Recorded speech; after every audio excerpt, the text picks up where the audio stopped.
Well, good afternoon, everyone. Is this working? Can you hear me at the back? Good. Good afternoon, everyone. It's wonderful to see such a great turnout for this event. My name's Peter Stoichev. It's my privilege, continues to be my privilege, to be the president of this great university and to be able to start off wonderful occasions such as this one. So I welcome you all here to the beautiful Convocation Hall. We are on Treaty 6 territory. We always make this acknowledgement at the beginning of important meetings, gatherings, and events. We acknowledge that we're on Treaty 6 territory in the traditional homeland of the Métis. We pay our respects to our First Nations and Métis ancestors of this place and reaffirm our relationships with one another. So it's my great pleasure to welcome you in particular to our forum on the future of healthcare in Canada. This forum is an initiative of the U of S Canada 150 project. This one is in partnership with the Shoyama Graduate School of Public Policy. And before I describe in a little more detail this one, I want to tell you about other events that are part of our 150 events at the U of S. We started last week with a citizenship ceremony right in this room. It was packed, it was wonderful, it was moving. Linda Haverstock presided over it, and it was a terrific occasion. And this event today will be followed by 3 Canada 150 conversations with former prime ministers, and let me just very quickly give you the dates, not all the details. But with former Prime Minister Jean Chrétien, Wednesday, September the 27th, from 4:30 to 6 in this hall, September the 27th. With former Prime Minister Kim Campbell, Wednesday, October the 4th, from 4:30 to 6 in this hall. And the John A. Stack Memorial Forum, a conversation with former Prime Minister Paul Martin, November the 9th, from 3 to 4:30 at the U of S College of Law in room 150. Canada has had only 2 royal commissions on health services, and both were led by U of S alumni. The first was led by Emmett Hall in 1961. He was appointed by the Diefenbaker government a year after Saskatchewan's Tommy Douglas had come to power on a platform of implementing a universal health care plan. The Hall Commission ended up recommending a universal single-payer model of medical care insurance similar to the plan in Saskatchewan. The result is that was Hall and Douglas have since shared the title of Father of Medicare. In 2001, then Prime Minister Jean Chrétien asked Roy Romanow to lead another Royal Commission examining the national health care system. And we can be justly proud. In fact, I did boast about this many times, repeatedly at Convocation. For those of you who heard me, this is the same point. We can be justly proud that both of these leading Canadian nation builders, Emmett Hall and Roy Romanow, served as University of Saskatchewan chancellors. The Romanow Commission, as it came to be known, released its report in 2002. After 18 months of cross-Canada consultation, called Building on Values, it reminded the country that national public health insurance exists in Canada because Canadians wanted it, and because by and large it works. The report's description of Medicare as an expression of Canadian values resonated with the Canadian public. It went a considerable way toward effectively derailing those who would have completely dismantled Canada's public health insurance system. Given the contributions of both Hall and Romanow, it is thus particularly fitting that this Canada 150 Forum on the future of healthcare in Canada is being held at the University of Saskatchewan. We are extremely fortunate that we have with us today Chancellor Romanow to lead this panel discussion 15 years after the release of the report that bears his name. And I'm delighted that the Executive Director of the Romanow Commission, Greg Marchildon, is here to give us his perspective on where Medicare is headed. I will leave it to Chancellor Romanow to introduce Greg more fully. I'd also like to welcome our panelists, Canada Research Chair in Public Policy, Daniel Beland, and Jolie Sasakamoose, who is an Associate Professor in the Faculty of Education at the University of Regina, and a research affiliate with the Indigenous Peoples Health Research Center. And I would now like to invite Chancellor Romanow to the podium to set the stage for what promises to be an important discussion on where our national system of health care is headed. Chancellor Romanow.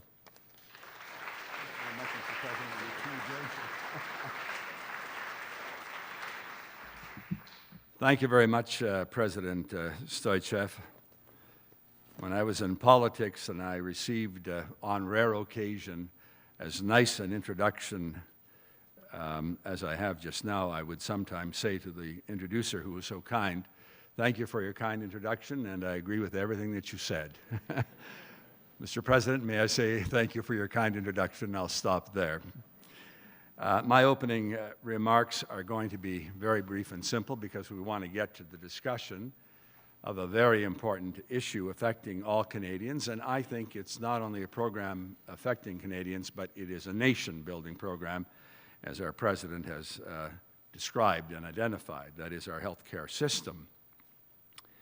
It is important that this U of S forum be conducted here, not only about healthcare, but I'm particularly excited that our President was able to arrange the subsequent list of speakers who will be talking undoubtedly about healthcare and other issues in the subsequent patterns of debate in Prime Ministers Martin, Chrétien, and all of the participants, for that matter, that are involved here. These are issues which cut right across the line, and Kim Campbell's contribution, it was short-lived as Prime Minister, was very notable for a whole number of reasons, not the least of which was, especially given societal values, that she's been the only Prime Minister of female gender. And I think we are long overdue for more of that and diversity. So this is a very important series being conducted by the University of Saskatchewan under the leadership of our very distinguished President. Emmett Hall's work, of course, coming right to the topic under discussion, was seminal. I happen to know Emmett Hall, actually. Got to know him when I was a young lawyer, and we spent much time together. This was one extremely thoughtful and very sensitive human being, and proved even after the Royal Commission report on healthcare that he had so much to contribute to the country. I think there were at least 4 other Royal Commissions, including grain transportation, that Emmett Hall advised various governments of various political persuasion. So he truly was a very distinguished Canadian. I will stop short of trying to mention any of the other numerous distinguished graduates. Anybody who graduates from this university, in my judgment, is a graduate of distinction. But I will simply identify Gordon Thiessen, former Bank of Canada governor, Sylvia Fedoruk, everybody knows Sylvia Fedoruk, Don Tansley, Greg, he was also a graduate of this. Johnson Shoyama is a product of this basic university expanding to the University of Regina. The contribution academically and nationally is something of which we can all be very proud. I particularly am very proud. Well, let's get down to the business at hand, and that is to talk about one of our great programs as part of the 150 series. We're talking about the wonder of Canada, the challenge of Canada, keeping this country together.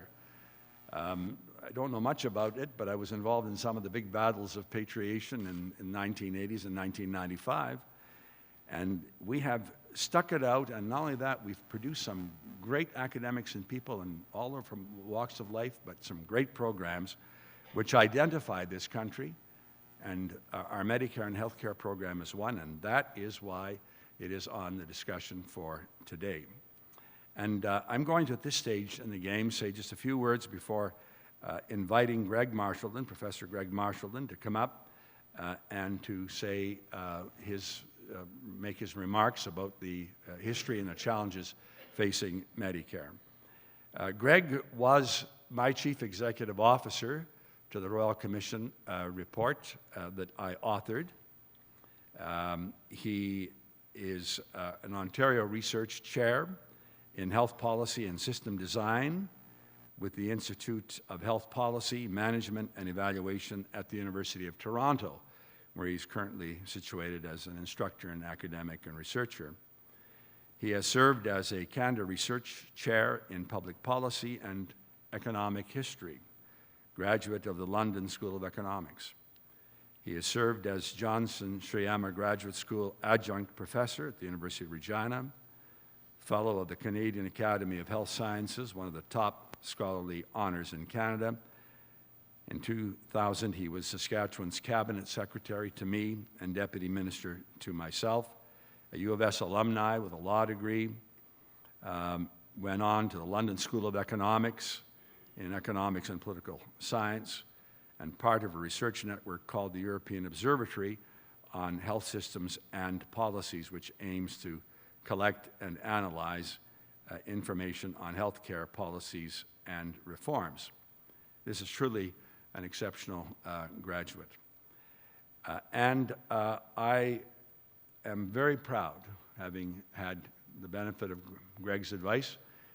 He was my deputy minister as premier, to have him here back home in Saskatchewan, and ask him to step forward now, please, and to give us your presentation on this very important topic about the future of healthcare for the next 150 years, or how many we are able to survive. Greg Marshallton, ladies and gentlemen, about this hand.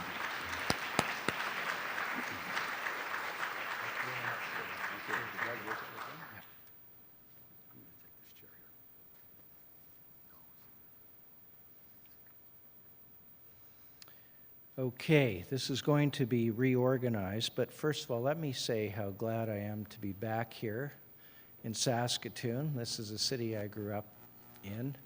I must say I wasn't the most distinguished graduate of the College of Law.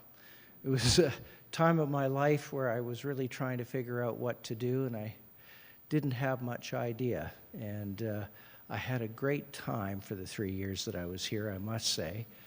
And after I was done, I became a criminal lawyer, and I learned quite a bit after that, probably more than I learned in law school, but I certainly enjoyed my time here. Today, what I'm going to do is I'm going to go through the future of Medicare, but I need to spend a little bit of time on the past and present. And I'm going to explain why I'm focusing on Medicare itself. I recognize that Medicare is only part of health care. We tend to confuse these two terms all of the time. But one of the reasons that we do, of course, is that Medicare has become so symbolic in this country. And I would say right at the outset that Medicare is much more than a program. It's even more than a policy. It's ever evolving. It's not static. I'm not talking about Medicare today, circa 1966. Talking about Medicare in today's context, but we can't ignore the history of how it evolved, and it will evolve much more. One of the interesting aspects of this is that in the last half century, is that Medicare has become part of our national identity. And I know that there are journalists and some individuals that contest that notion, but the social scientific literature and research on this is very evident that, in fact, it is part of our identity. There is also, however, a very deep-seated view held by more than a vocal minority that not everything is working just right. And Medicare has been under scrutiny and study since at least the 1990s for a number of reasons. The early to mid-1990s saw provincial governments put the brakes on healthcare spending to try to control it. There were some positive results from that, and some major reforms, but there were also some negative consequences. There were a series of commissions ordered at the provincial and the federal level, and we have already heard about one of those commissions. And beginning in the early 2000s, the courts began to play a significant role. And the first famous result of that was the Chihuly Supreme Court case in 2005. And currently there is a major case called the Canby surgery case in British Columbia, which contests in a very major way some of the most important dimensions of Medicare. So that's the last 20 years. The difficulty is that a lot of the commentary on this is about the answer without really any identification of the problem. And one thing about public policy is it's extremely important to get the problem right. Otherwise, your solution really won't make much sense. It may be a solution to a non-existent problem. Now, that may suit your interests. That may be convenient, but from a public interest and public policy standpoint, it can be very destructive.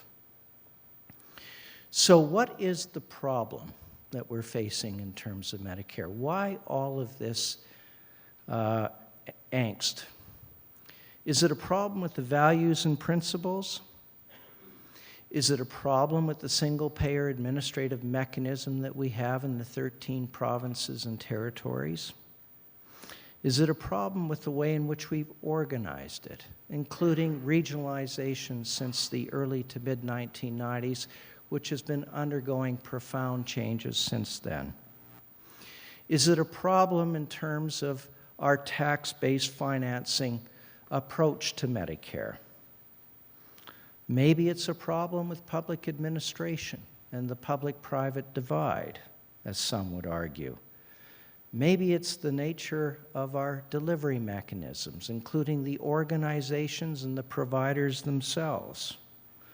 Maybe the problem is physicians, who have historically been independent actors and contractors within our system from the beginning, due in part to the doctors' strike of 1962 and the compromise that came out of that. Maybe the problem is too much downstream care and not enough focus on the non-medical determinants of health, etc. All of these are possibilities, of course. I'm going to just simply argue at this point that perceptions are all over the map. And Canadians profoundly disagree on what is the problem. But what they don't disagree on, I think, is that the values and principles of the system are sound. The vast majority of the Canadians do not agree with that so-called first issue being the problem. Most Canadians agree that the idea of a single-tier system of access, where there's no business class and there's no economy class, people enter the system based upon medical need alone, no other factors, particularly financial factors, is something worth preserving. And that's important because we have a strong form of universality in Canada. It is truly single-tier, and there are only a few countries in the world that share that. But it seems that Canadians themselves are fairly dedicated to this idea of a single-tier system. I will just tell you a quick story about an experience I had a few months ago. I was asked to go to Brazil to present on regionalization in Canada to a conference dedicated to regionalization reforms in Brazil, which had been around for a few years, and they were desperate to learn from other countries and interested to hear what the experience was in Canada. So I got up in front of a fairly large audience. I gave my perspective on it, gave an overview, etc., in as objective a terms as I could, provided all the evidence I could, and provided some conclusions. I then sat down. Then the president of the Hospital Association in Sao Paulo, a city which has a population in its extended form, which gets close to the Canadian population, very distinguished gentleman, got up, and he said, "We really don't have to listen to anything that this presenter said, because Canada really doesn't offer really anything that we can learn from." And he raised the issue of a movie that he had seen. In English, it's called The Barbarian Invasions. And he said, "Most of you have seen that film. That's the state of Canadian healthcare. What can we possibly learn from that system?" Now, that famous film made by Denis Arcand and distributed in 2003, really was the first major sort of reflection on the Canadian system. And if you see the faces in this slide, these are the actors in the film with the director in the background. They're smiling. But this was, in fact, a profoundly unhappy and satirical portrait of the Canadian Medicare system, based in Montreal, which at that time was ground zero for many of the problems that we have in hospitals. It made Canada look like the Soviet Union before glasnost. It portrayed Medicare as hopeless. It basically showed conditions in a Montreal hospital as being third world in nature. It showed corruption in the sense that everything that would work could only work through the greasing of palms and private sector workarounds. It was a portrait, I think, that at least some Canadians, particularly in Quebec, because of the language divide, probably began to accept. Now, for the embarrassing part. The movie wasn't seen a great deal in English Canada, but it was viewed in the rest of the world. And when this gentleman mentioned the film, most of the people in the room were aware of the film. So they immediately knew what he was talking about, and probably most agreed with him. So this was the image of Medicare as broken. In recent years, that's been reinforced. The Commonwealth Fund series of statistical overviews of health systems, comparing health systems in terms of performance, based upon patient reports and physician perceptions, largely, have produced a result which shows Canada near the bottom. Of course, the US is always at the bottom in this survey, but Canada is near the bottom. This came out a few years ago, just a couple of years ago, and it came out to great media attention. Now, the most recent Commonwealth Fund report, Canada is doing a bit better, but it doesn't matter because this is the dominant view in the public. Of course, it depends on the indicators in the index you rely on, and there are many. The most recent and the most powerful is a new index that has just recently been published in the last few months called the Health Access and Quality Index. And there, Canada comes out very differently. The higher you are up on that index, the better you are. And you can see that Canada performs quite a bit better on this index based upon 30 discrete indicators. And what I'm showing you at the very bottom in the bold is the final result. And then I've just shown you a series of examples of some of the 30 indicators above that. And Canada performs considerably better than the United States, of course, no surprise there, but it also performs better than the United Kingdom and Denmark, which probably is a big surprise to some of you. It's tied with France, which in the old Commonwealth Fund reports was at the very top or near the very top. It doesn't do as well as Australia.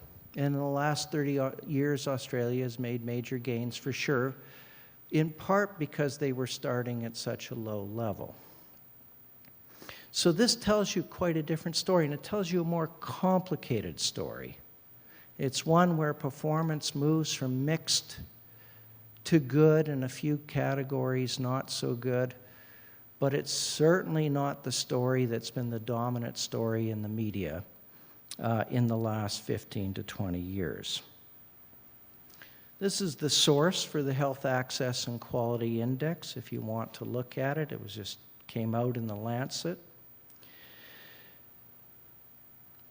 Now, the problem is if it's not with the values, including the principles that are enunciated under the Canada Health Act, And I would argue, if the problem is not with the single-payer administration, which has been demonstrated time and time again to be the most effective and efficient mechanism in terms of the financing of health care, not just in Canada, but in countries throughout the world, then what is the problem? There's no shortage of shortcomings, for sure. So what I thought I would do today is just briefly summarize 3 problem areas that are quite immediate, that we need to move on as quickly as possible. The first is no big surprise. Wait times for primary and elective care are too long in Canada, and this leads to frustration, pain, and uncertainty. It also is a policy problem, a serious policy problem, because it fuels litigation. It was what was behind the Chihuly case. It is, in fact, the essence of the Canby surgery case and other litigation that seeks to basically dismantle Medicare, or at a minimum, turn Medicare and the single-tier nature of it into 2-tier or multi-tier. It's interesting because, of course, services outside Medicare remain financially inaccessible to people. We have taken for granted that there's not going to be a financial barrier to Medicare services. We grumble about wait times, but we know there's not a financial barrier. But the nature of Medicare is its deep coverage, but it's very narrow. It's restricted to hospitals and physician care largely. And the reason for that is it was never meant to be frozen at the level of hospitals and medical care. It was meant to be expanded, and in the Hall Commission report, it was very clear that as fiscal resources permitted, it was to be expanded because it was the most effective way to bring services in a way that would be effective for the population as a whole and ensure that everyone had access. But we've remained frozen in time since the late 1960s in terms of that package of coverage. And probably the most important and missing piece in Medicare, certainly compared to other OECD countries, is that prescription drugs is not part of universal health coverage. It's certainly targeted coverage in various provinces and by the federal government through the non-insured health benefits program, but it doesn't really exist in a nationwide basis in terms of it being universal and it being within the reach of everyone financially. The third problem is that the Indigenous health disparity gap is too large. Now, in some senses, this is a problem well beyond Medicare, but I would like to say that we do have a very strange system in this country. When it comes to Medicare, in fact, all Indigenous peoples are residents of a province and territory and have a provincial or territorial health card. So it's single tier for everyone in this country. That is truly what is meant by universality. The moment you get out of Medicare, you have a different world. It becomes bifurcated. And all extended health benefits, well, it depends. For most provincial residents, they have access to a set of services. It could be home care, long-term care, some vision care, etc., prescription drug care that's under a provincial plan. It's targeted, it's not universal, but it's there. But for Indigenous people that are legally defined as registered Indians or eligible Inuit, I'm using legal language now, all of a sudden then you fall under federal government programs, in particular the non-insured health benefits program. And we have 2 different sets of services, service delivery mechanisms, etc. And this can create profound inequities at times. And this is all part of a legacy of marginalization and colonialism, and it's an issue that we need to address. Some of these issues can be addressed very much in the short term. Some will require a lengthier process because they involve probably constitutional change. So every challenge really is an opportunity in the waiting. So now let me address each of the three challenges I've talked about in terms of the potential opportunities. First, we could have and are in some jurisdictions, in some areas, creating much more effective patient flow through a system that is properly organized and managed. We need to build towards 24/7 primary care. Primary health care is the very backbone of our system. If you have poor primary care, you're going to have downstream wait times. And it's here where we need to do much more work, but there are some very good examples of change in the country. But 24-hour-a-day, 7-day-a-week coverage is absolutely essential to prevent constant trips to the emergency departments of hospitals. It's also essential in terms of integrating public health, population health into primary care so that there's much more done at an upstream level to prevent that kind of more acute downstream care. And then there's all that we can do in terms of centralized waitlist management and transparency for patients so that they can make choices. The next opportunity is a national pharmacare program, and there's two possibilities here. We can do it in the traditional way through shared cost financing through the federal government to the provinces and territories, and they can run the programs under a set of national standards that are set through legislation and that are enforced through the spending power of the federal government.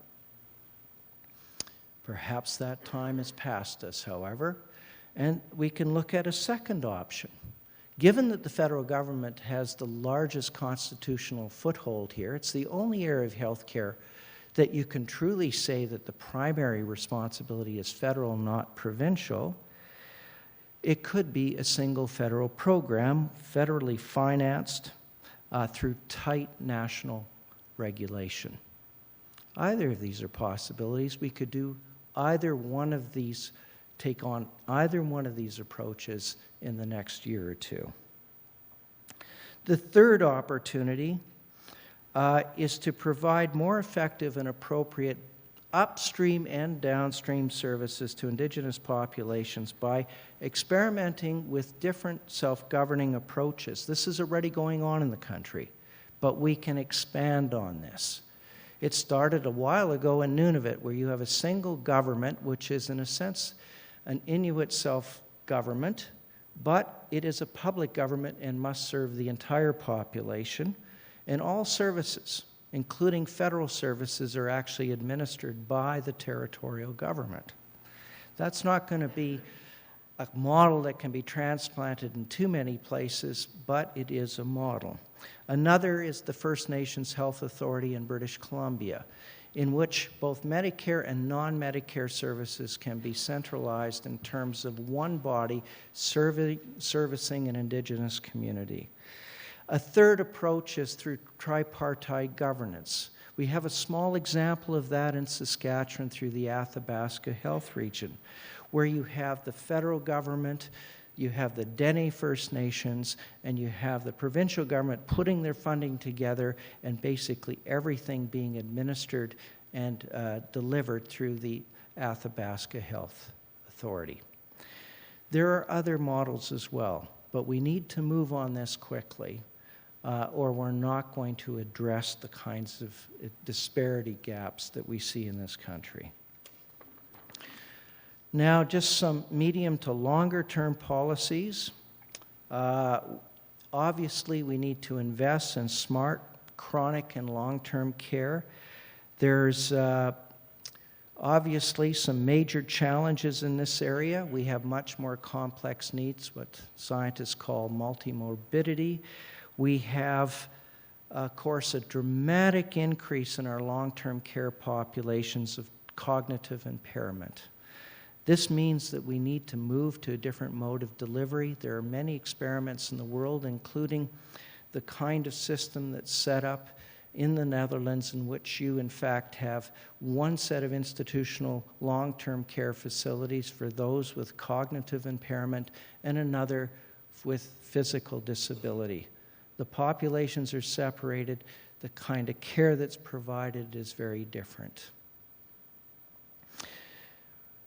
Another long-term area that we need to work on is in terms of health system stewardship and management. There's no quick win here, but we certainly need to create a system of education and training for health system managers and thinking like health system administrators as opposed to managers of individual organizations, to improve the continuity of care across various healthcare sectors.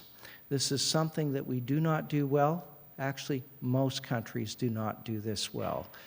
So it's not a poor reflection on Canada itself, it's just something that we absolutely need to do. Everybody agrees with the objective. The difficulty is figuring out the tools and the mechanisms to get it done right.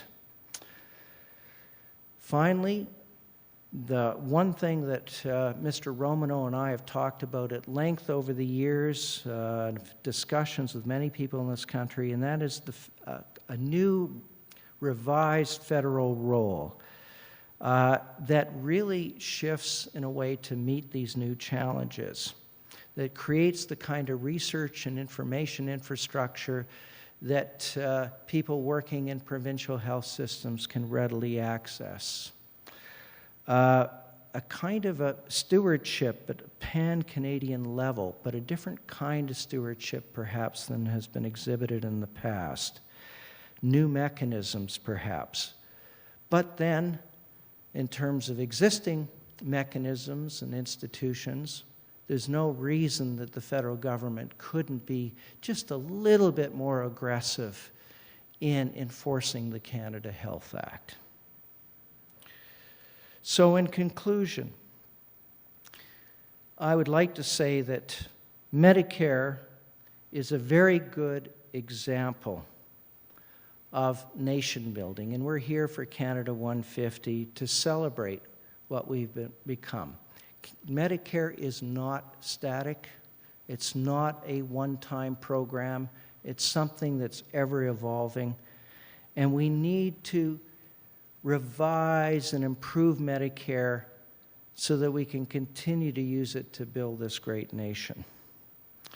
We need to, I think, preserve the best parts of Medicare.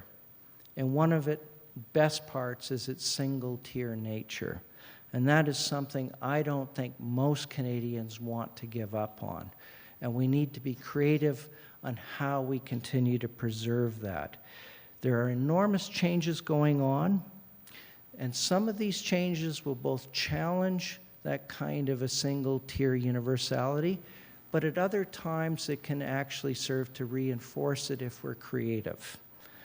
There's, of course, global data and citizen access to information, and the power relationship between patients and providers is being fundamentally altered by this. This has nothing to do with Medicare.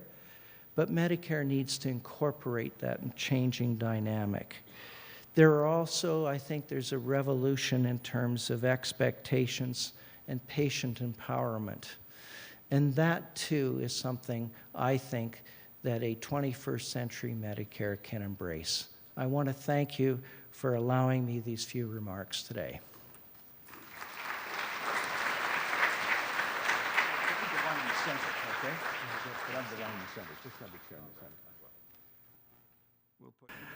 Before I introduce our two other very excellent panelists, I overlooked mentioning the presence, and every one of you is very distinguished here, but a former chancellor, Tom Malloy, who was very active in Nunavut and Aboriginal affairs and wrote a very successful book documenting his work called The World is Our Witness. Is it right, Tom? That's the title?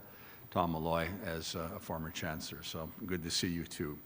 Now, ladies and gentlemen, I want to introduce, and I'll introduce them and then call them up, our two other panelists.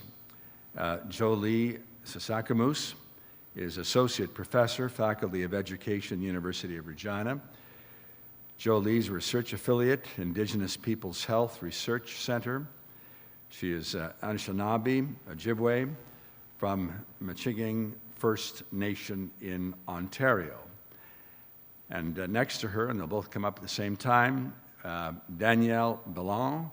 Danielle is a Canada Research Chair in Public Policy at the University of Saskatchewan here, and a professor with the Johnson Shoyama Graduate School of Public Health. He serves as Associate Professor at the Department of Sociology and has published more than a dozen books and has held many prestigious visiting scholar positions. Please, Danielle and Jolie, would you please come, and how about a hand for these two panelists?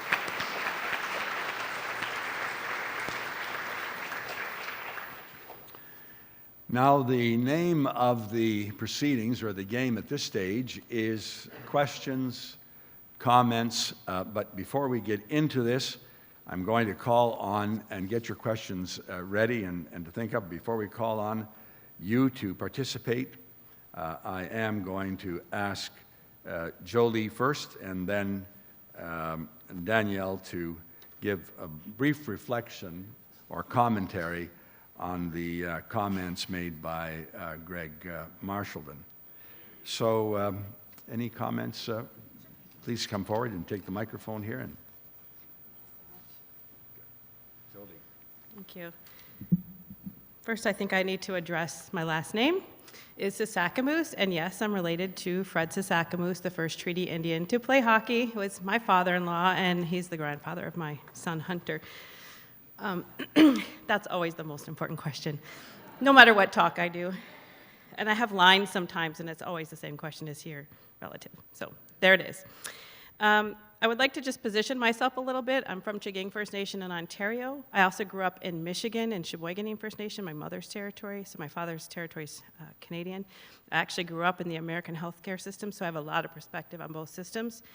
I'm married into a Takakoop First Nation, which is north of Prince Albert, and I currently am a professor at the University of Regina and the incoming director. So in January, it'll be announced that I'll be the director of the Indigenous Peoples Health Research Center, where I've been an affiliate for several years. What I'd like to do today is just deepen the conversation a little bit on Indigenous health and address some of the things that Dr. Marshallton has talked about today. One of the things that he mentioned was that Canada is interested in nation building, and I think it's very important to understand that First Nations are also interested in nation building. So today when I speak, I'm not speaking for First Nations people, and I think it needs to be really clear. I am from a First Nation, I'm married into a First Nation, but I don't represent First Nations people today.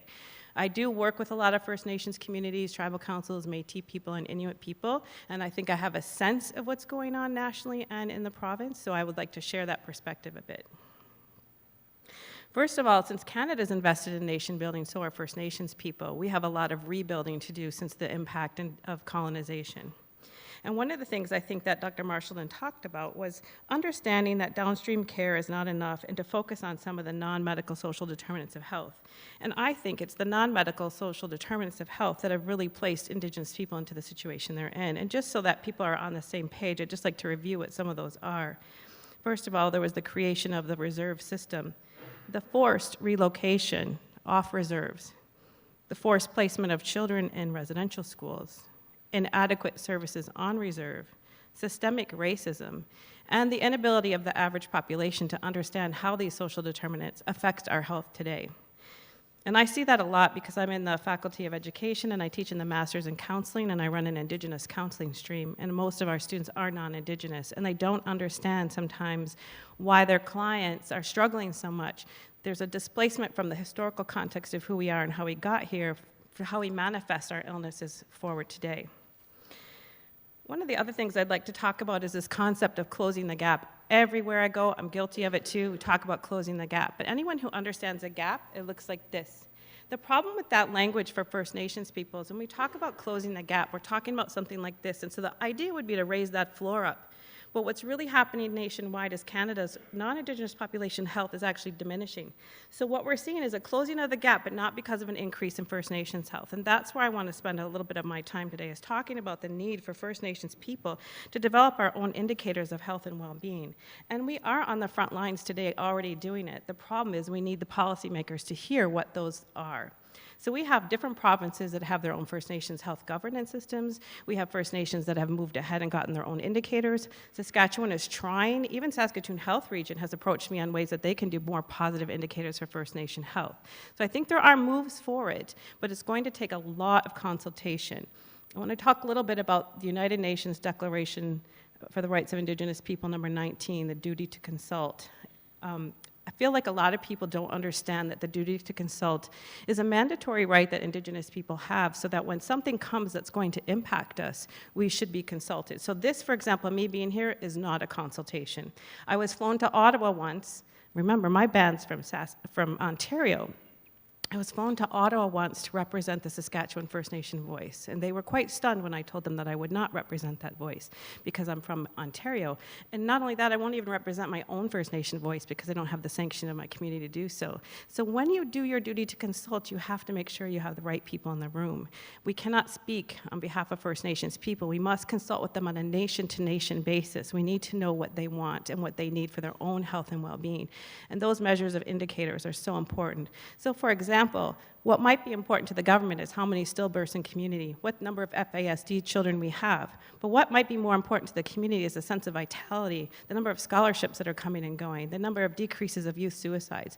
Those are the type of indicators I'm talking about. Tell our own story about who we are as a people. And we have a right to develop them and to collect that data and to hold on to that data, because there is an open data movement in Canada right now to put all First Nations data on a website. And I've been in many talks about that and the damage that that story will be told on behalf of First Nations people instead of First Nations people telling their own story. One of the things I would like to talk about is I really believe that the province of Saskatchewan is a bit ahead of the game for a very unique reason, and that is in 2008, I believe it was, there was a memorandum of understanding signed with the Federation of Sovereign Indigenous Nations, Health Canada, and the First Nations Métis Inuit Health Board. And basically what happened after that was the Federation of Sovereign Indigenous Nations, FSIN, decided to spend 3 years in in-depth, deep community Indigenous qualitative consultation. They went community after community to ceremonies, to youth programs, to elder programs, and they asked, what do you want your health system to look like? What does it need to serve you? And they came up with 3 primary tenets, and they called it the cultural responsive framework.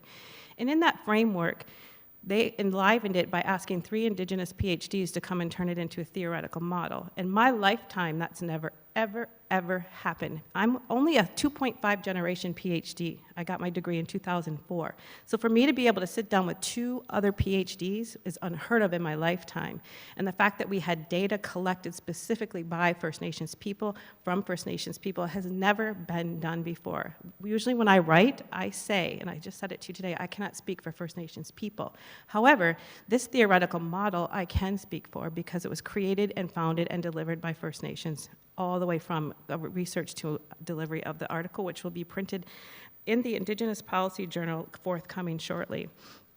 And if you want a copy of the article when it's completed, I have a sign-up sheet and I can email you the link when it's done. The 3 primary tenets of the Indigenous cultural responsiveness theory are to restore First Nations community-based health and wellness systems. And I do that in my work, by establishing a new Indigenized and Decolonized Counseling Center. That's what we've just created at the University of Regina. So that's one way in which that can manifest itself. Another way is that I'm working with Dr. Skinner up in 2 communities on his HIV and Hep C programs, and I'm coming alongside in Atakakut First Nation, helping to develop and deliver land-based therapies program. So what Dr. Skinner and I do is a complement between Western and Indigenous ways of knowing, and we partner together and we bring the community what the community wants and needs. The second part of the CRF framework is to establish a middle ground for engagement between mainstream and First Nations systems, establishing a mutually beneficial coexistence in the foundational stage for truth and reconciliation to occur. So that's kind of like this is somewhat of a beginning of a middle ground. And the third tenet of the culturally responsive framework is to transform mainstream service delivery to become culturally responsive. And that's really one of the tenets that I take on when I train culturally responsive counselors and practitioners. So overall, what I would like to say is that there's a lot that, I think my friend Yvonne Boyer says it best in this quote that I would like to read that comes from the paper. Treaty 6 signatories agreed to share land in exchange for relief and medical services. These are commonly known as the medicine chest and pestilence clauses of Treaty 6. In signing the treaties, First Nations, and this line hit me so hard. First Nations did not surrender their traditional healing practices or medicine. Instead, they stood to protect their health and supplement this section with Western medical care and medicines. That means Indigenous people should be the healthiest people in Canada, and we're not. The health disparities are enormous. I think a lot of the things that we see happening is the geographical isolation. When I live up on my reserve in the summer, I can't see a doctor, so I have to usually come into the city. I have the financial means to do so. Most of my family does not. And those are the disparities that I think we need to really address over the long term, is how can we empower First Nations people to take their rightful place? We've lived for thousands of years without any intervention. We can do it again if we can restore our own practices and our ways of knowing. So thank you for the opportunity to speak to you today.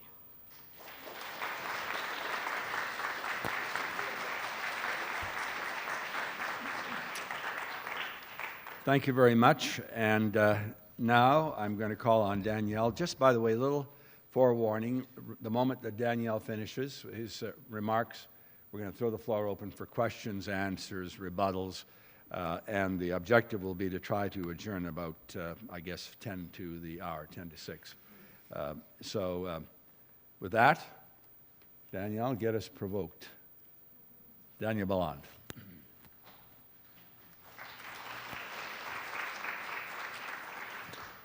All right, good afternoon, and thank you very much for the invitation.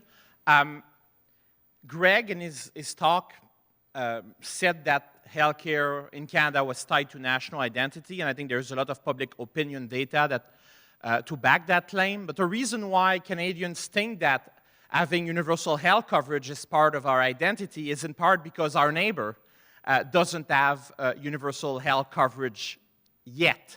And even if you look at Obamacare, even if it will be fully implemented, and we know that in some states and at the federal level there is a lot of resistance towards Obamacare on the part of Republicans, even if the Affordable Care Act, known as Obamacare, will be fully implemented, you will still have millions of Americans without health insurance coverage.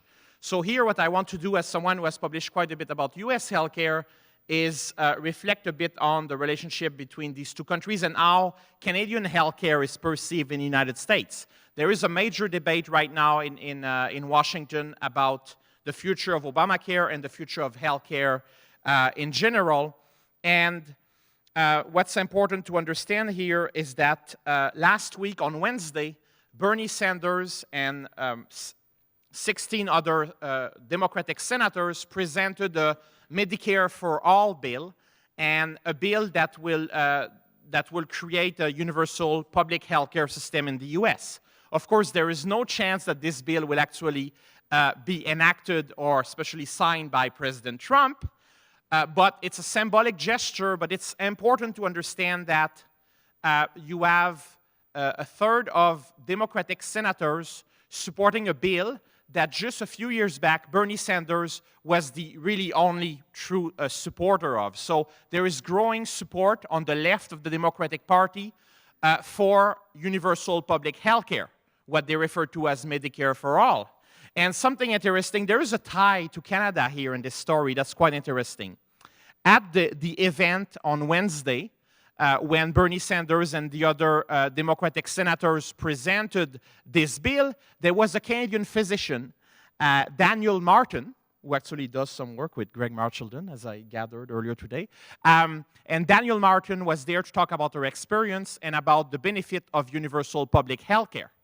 And in the United States right now, there is quite a bit of discussion about the Canadian system and other foreign systems, and how Americans could actually study these systems to improve their own. There was actually a piece this morning in the New York Times in the upshot section comparing different countries. Actually, Canada didn't fare so well compared to the NHS, the British NHS, but they are certainly talking quite a bit in the media and political discourse about Canada and other countries. This is actually not new in the United States, but I would say for the last 20, 22, 25 years, there was not that much discussion about foreign models in US healthcare because in 1993, 1994, Hillary and Bill Clinton, when they work on their health security proposal, they really wanted to develop a homegrown model based on a complex regulation of public and private insurance. And Obamacare, as enacted in 2010, is really also a homegrown model inspired by Romneycare, a system created in the state of Massachusetts, which is also based on a complex relationship between public and private benefits. What's interesting now in the US is that there is a growing gap between the left and the right, where there is an attempt by Republicans to dismantle at least part of the Affordable Care Act, which significantly increased the role of government in the provision of healthcare, especially through the expansion of Medicaid. And you have on the left, among Democrats, a growing push for universal healthcare and an even greater role of government in healthcare. And in that debate, Canada is mentioned regularly.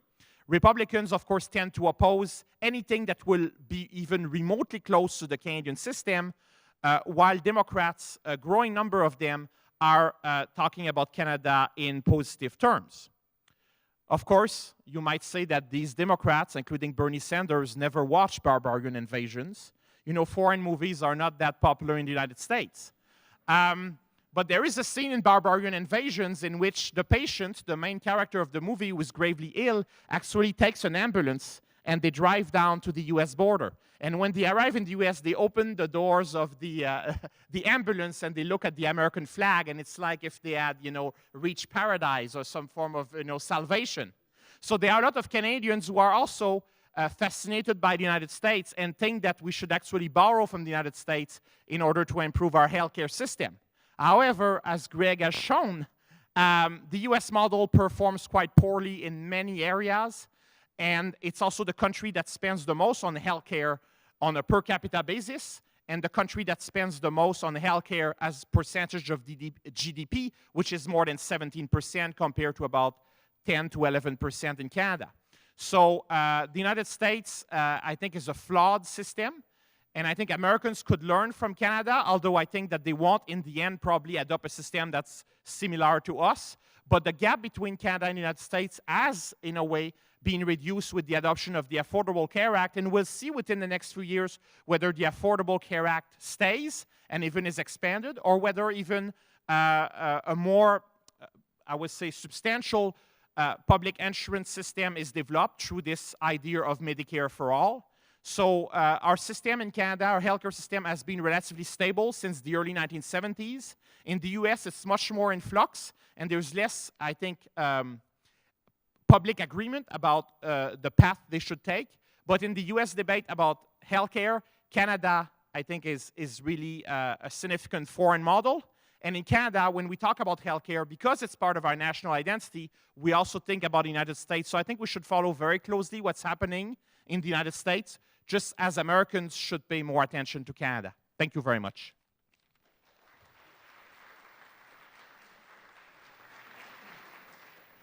Thank you very much, Danielle. Well, ladies and gentlemen, this is the time of the meeting. We're going to adjourn about 10 to the hours, maybe 2 or 3 minutes, give or take, one way or the other.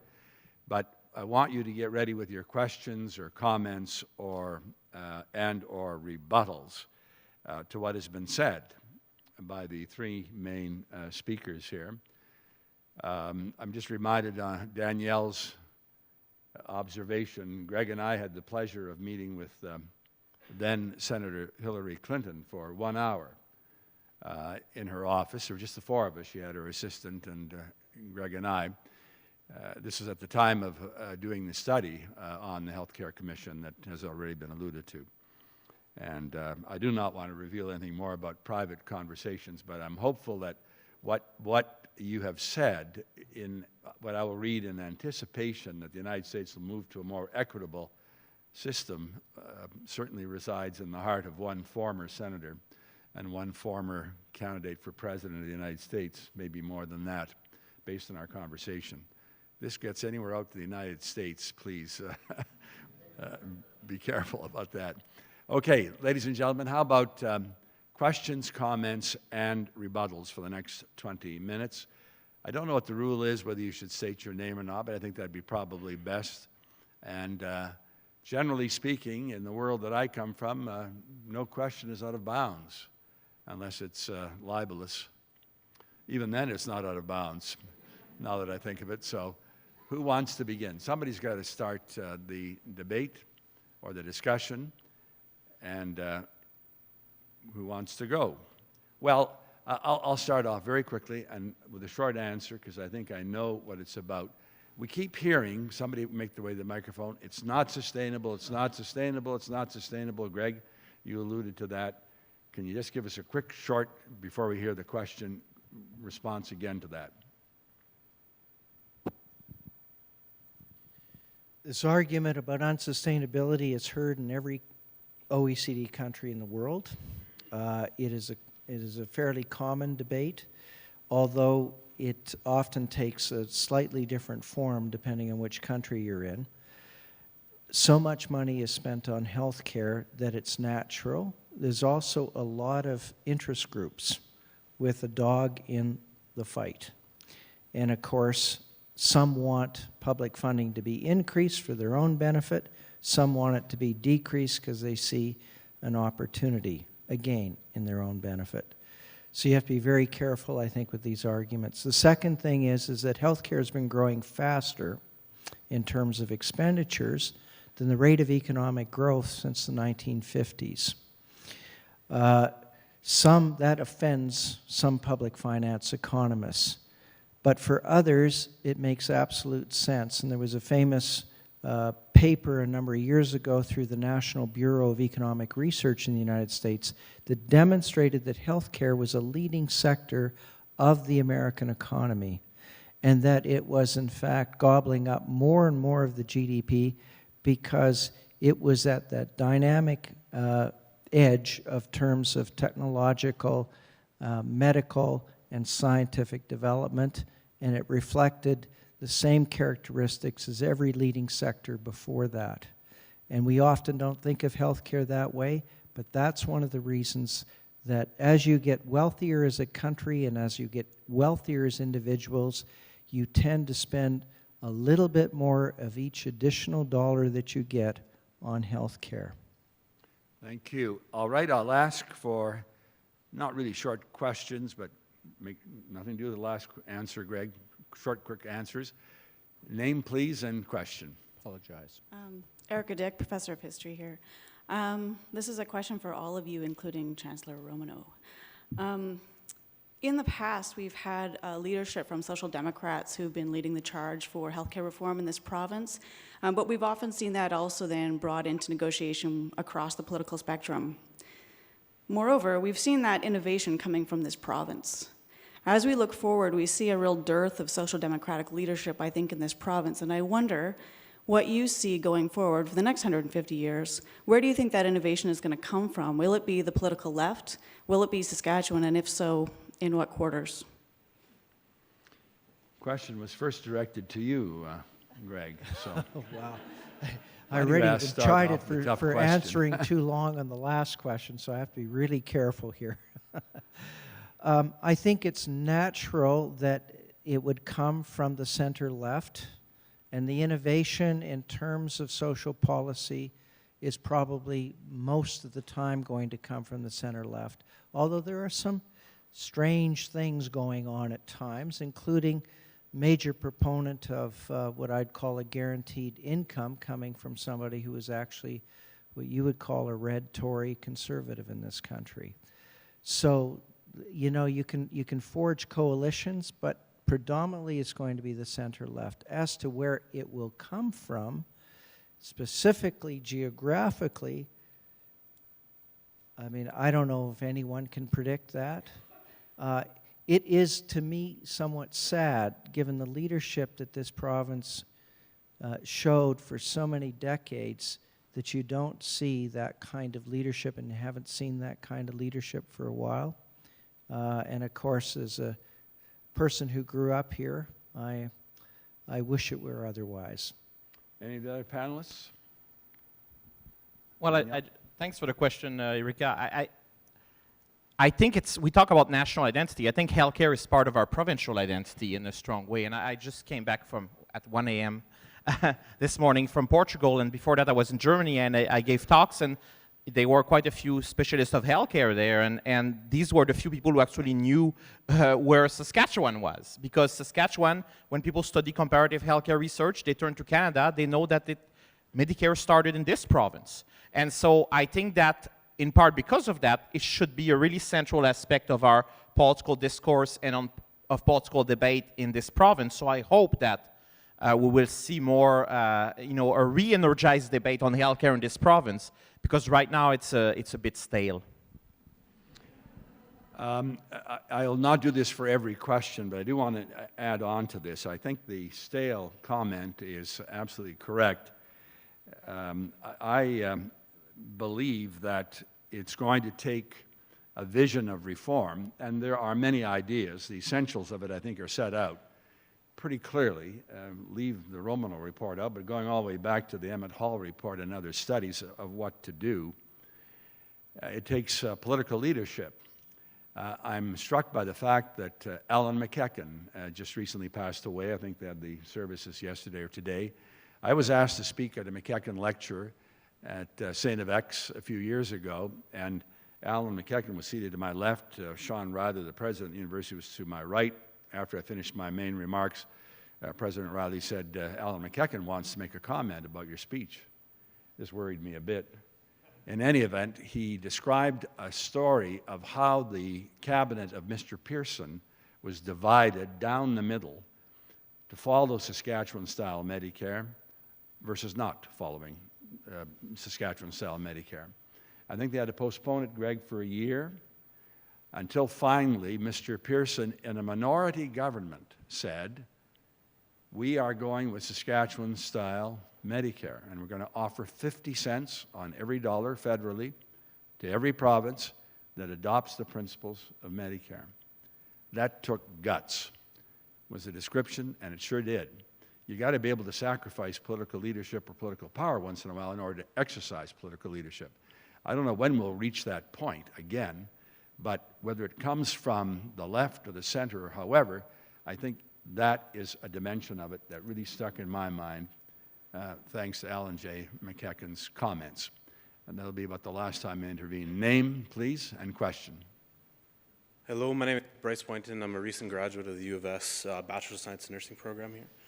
My question is directed more towards Greg, but it can be answered by everyone, of course. It goes back to your mention of how we fund physician services and the doctor strike of the 60s and whatnot. I'm sure you guys are all following the recent federal tax changes, and physicians are mainly worried about this. They've been the primary voice in this change, and I'm wondering if this leads us to a discussion that we need to have about how we actually fund physician services, and if we should go away from that federal transfer dollars and go towards potentially a NHS or a UK version of how we fund those physician services to free up some money for more community-based programs or non-Medicare, more healthcare programs. Would that be a beneficial switch? And is this the time to have that now, since their discussion seems to be prominent? So is this the time to have that switch or that discussion of that switch? Right. Well, actually, one of the beauties of this country, and one of the positive dimensions, there are negatives, but there are also positive dimensions of a decentralized federation, is that the federal funding doesn't speak to this issue at all. And there's nothing in the Canada Health Act that dictates how provinces really administer healthcare, including physician remuneration. So it's really, and always has been, up to provincial ministries of health. The difficulty we had, and we talked about sort of the innovation of Medicare center left, the truth is, too, it was a compromise. And it was a very hard compromise on both sides coming out of the 23-day doctor strike. And there were a couple of commitments that doctors exacted out of the government in that. And one of them is that they would remain independent contractors working on fee-for-service. And one that was a little hidden but became very clear later on is that they would only deal with the provincial government, in particular the minister and the cabinet, for their remuneration. They wouldn't deal with other bodies like regional health authorities, etc. And this agreement has been very difficult, and in fact has gotten in the way of a lot of reforms in recent years. But it's strongly held by physicians. It's been nibbled away at in the primary care reforms that are occurring in Ontario over the last 15 years. But still, in not one provincial government has funding been transferred to regional health authorities to contract with doctors and make decisions on how doctors should be remunerated, even though they, from a legislative standpoint, have the accountability for primary care, for example, even though doctors work within spaces such as hospitals and regional health authorities as specialists in which they have no accountability relationship. And this makes Canada somewhat unique among countries. You know, you go to the UK, all specialists, what they call consultants that are hospital-based, are salaried. And they have a direct relationship. The primary care physicians are contractors, but they have a direct relationship on contract with the organization and the facilities within which they work. And we need to address this issue, and the conversation is only beginning. I just wrote a piece in the CMAJ, the medical journal, about this. I've received a pile of hate mail about it. But, you know, there's got to be a way of opening the conversation. It's easier for an academic to open up the conversation, but eventually it will be a conversation between governments, physicians, and their representatives through the provincial medical associations. And I would add, as a former practitioner of the dark arts, it requires three other dimensions. First thing is emotion. Second thing is emotion, and the third thing is emotion. You have to make sure that you can channel the argument in ways that people can relate and understand and are emotionally attached, at least in my experience. Next, please. Anybody else, Jolie? Next, please. I would just say that Mr. Romanow would say that I'm very bad at that end of it. My name is Fred Entz, and Right into the microphone, please. Oh, sorry. My name is Fred Entz. I'm in the 4th year of the Saskatchewan Bachelor of Science in Nursing program with the University of Regina and Saskatchewan Polytechnic. Thank you for this conversation. It's fantastic. I appreciate being here.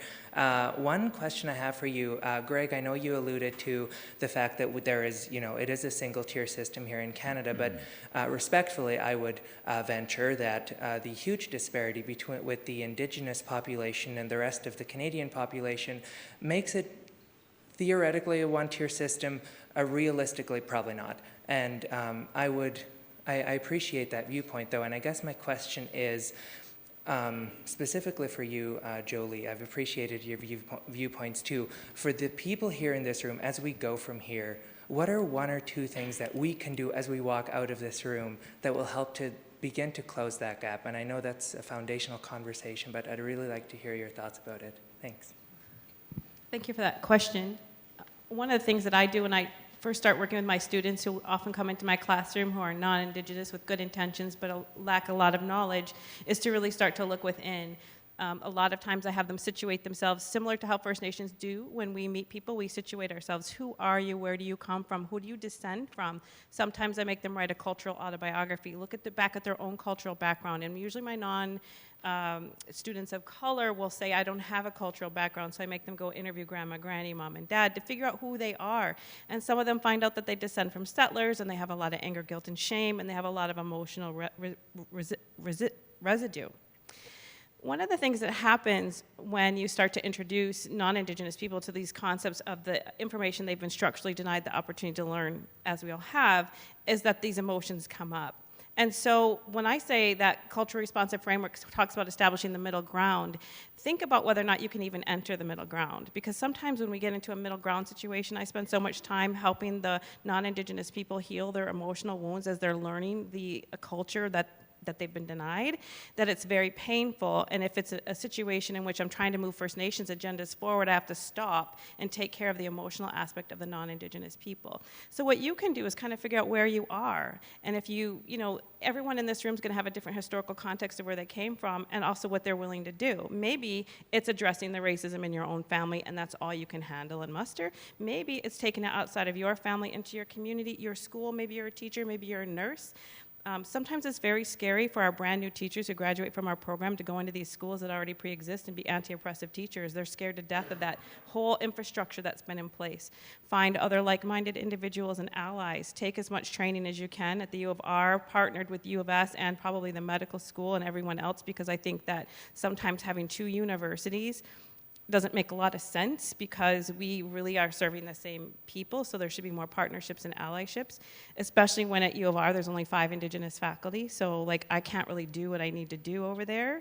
I don't have a lot of Indigenous students, so the more students who aren't Indigenous who step forward and say that they want to help, I take them with me. I bring them into community with me when it's appropriate. They Scopios, they're helpers at Sundances, they come into sweat. Sometimes if that's not what they're comfortable with, they just clean up after and they sit around. Spend time with us at ceremonies, spend time with us in places where you can get comfortable with First Nations people. And I cannot move forward. Some people say, can non-Indigenous people do research? Personally, my entire research team is non-Indigenous. I can't move without non-Indigenous people. But I need to know that I can lead that, right? I need to know that I can lead it, that I can partner with the physician, but I can lead it in my community, that they're not going to lead it, right? So that's the thing. It's sort of like accepting an ally role, but also taking a step back and saying, where can I help? Where can I position myself? What are my skills? And where am I helpful? Because if you're still in that early stages of identifying what you didn't know, it could be a little bit of a painful journey. And then once you get there, ally yourself up. You know, you can't choose to be an ally. A community chooses you as an ally. So just get your relationship building. That's what it's really all about in the end, I think. And I hope in the next 5 years, we're going to have some really solid culture responsive programming coming out of U of S and U of R. Okay.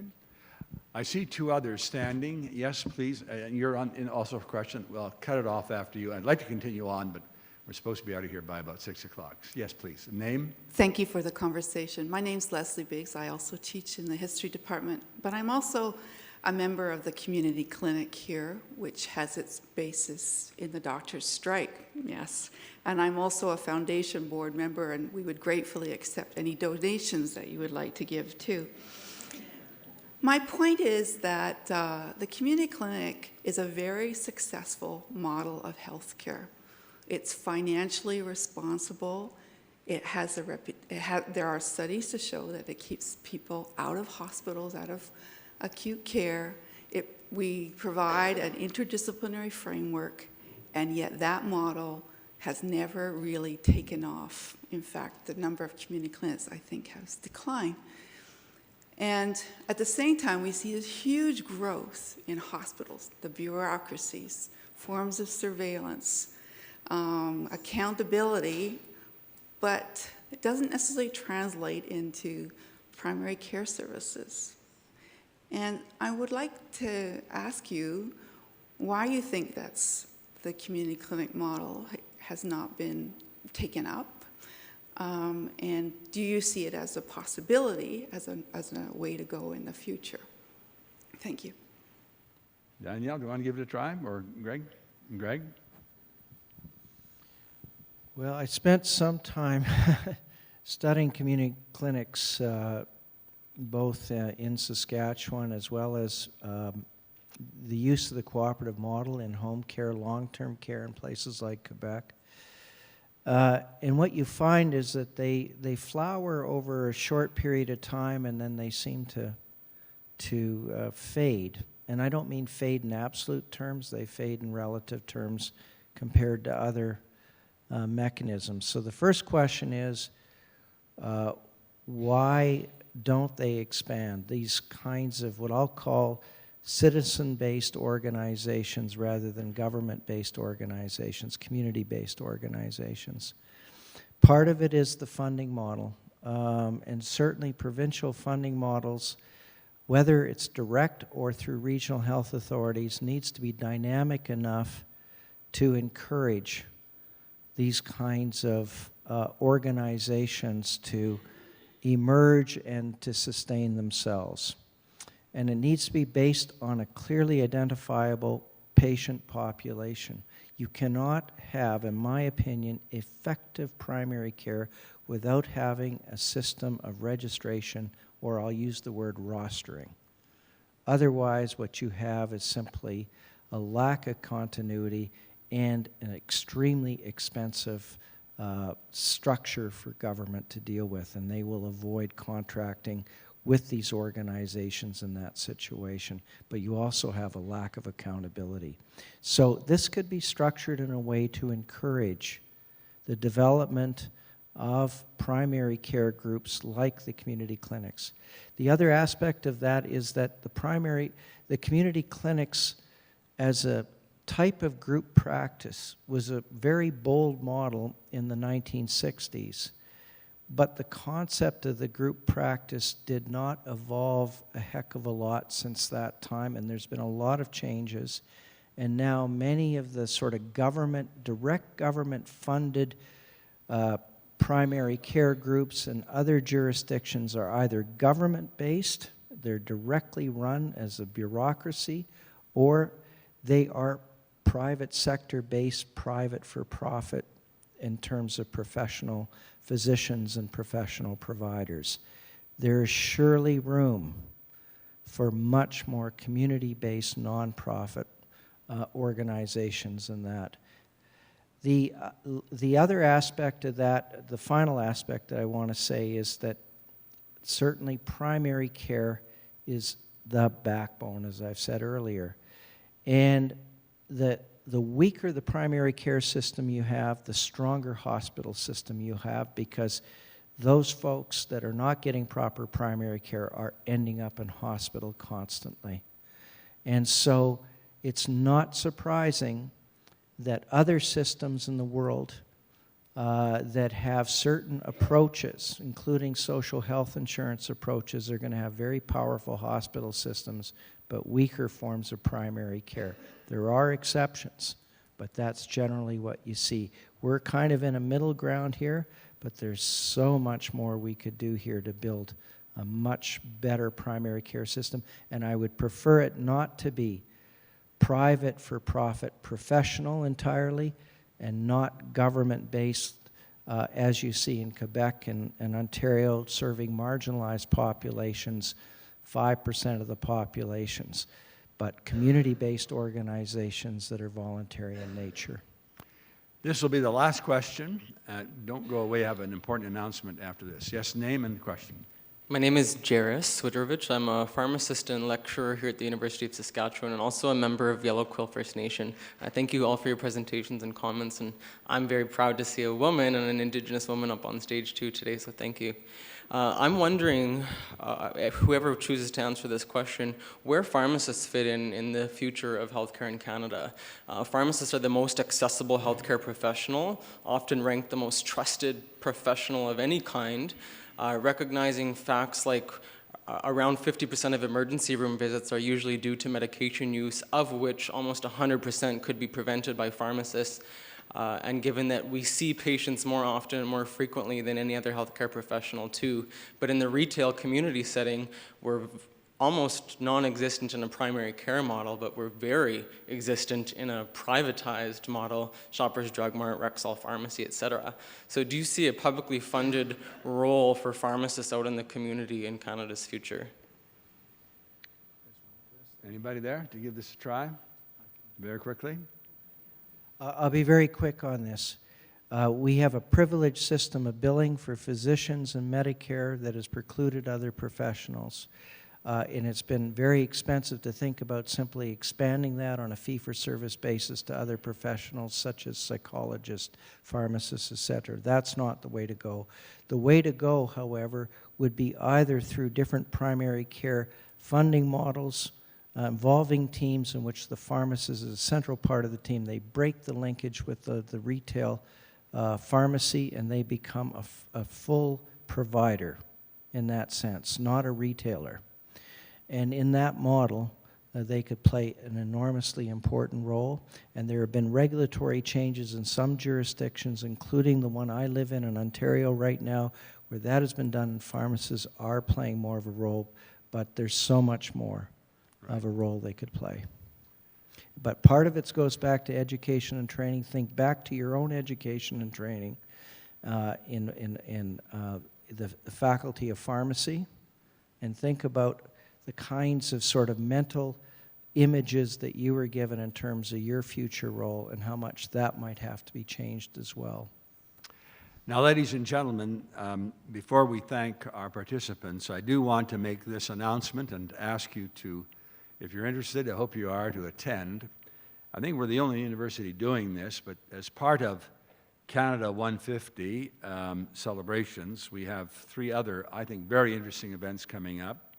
Wednesday, September 27, it'll be Jean Chrétien. I'm the only questioner, so you know what's going to happen on that one, right? And if you're interested on it, for sure come out. But I think a lot of these questions on health and other related matters, Quebec, national unity, international approaches, Chrétien will be a very important contributor to Canada 150 forward. That's Wednesday, September 27th. On Wednesday, October 4th, we have a conversation with former Prime Minister Kim Campbell. And she will be discussing a variety of matters, but particularly focusing on the issue of women in Canadian politics. This will be a very interesting session. I actually worked with Prime Minister Campbell when I was Premier for the short time that she was there, and a very distinguished Canadian. 24th of October, Kim Campbell. Finally, on November 9, 3 to 4:30 p.m., that's the only change in time. All other times is 4:30 to 6. This is 3 to 4:30 p.m. at the College of Law, not here, Paul Martin. And that will also be one of these exchange one-on-ones and then turning it over to you. I think it'll be a very interesting and informative series. And the fact that the University of Saskatchewan is the only university, to the best of my knowledge, Greg, so far in any event, that has taken the initiative warrants, let alone the content that they're going to provide for us, a very, very good turnout to tell them why we are one of the greatest universities in this country, even beyond. I want to thank very much Danielle, Jolie, and Greg for their participation. A lot of distance. I want to thank all of you for your patience and your participation. I look forward to seeing you at the next event as the University of Saskatchewan celebrates Canada 150. Thank you very much and good evening.